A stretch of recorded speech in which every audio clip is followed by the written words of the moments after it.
Zaman durdu, gözüm yolda, kalpte dip köşelerde. Kader sonu olursa söyle, eş dost yok kederde. Zaman durdu, gözüm yolda, kalpte dip köşelerde. Kader sonu olursa söyle, eş dost yok kederde. Ağrıma giden koyan yokluğun, yoksa sen mi?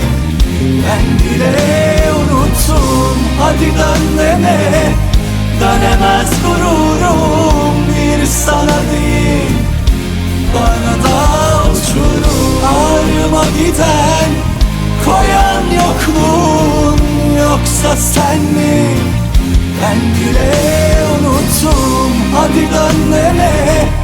Dönemez gururum, bir sana değil bana da uçurum.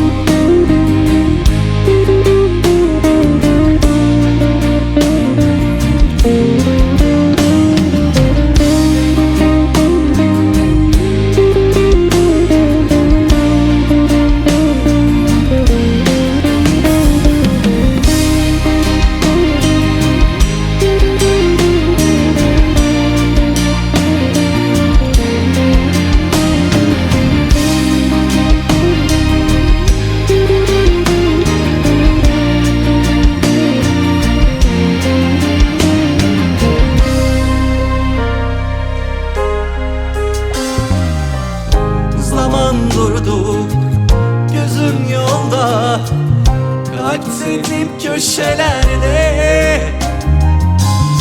Kader sonu olursa söyle, eş dost yok kederde. Ağrıma giden koyan yokluğun, yoksa sen mi? Ben bile unuttum, hadi dön deme.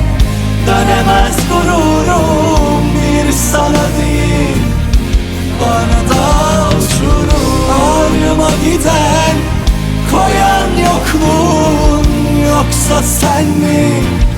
Ben bile unuttum, hadi dön deme.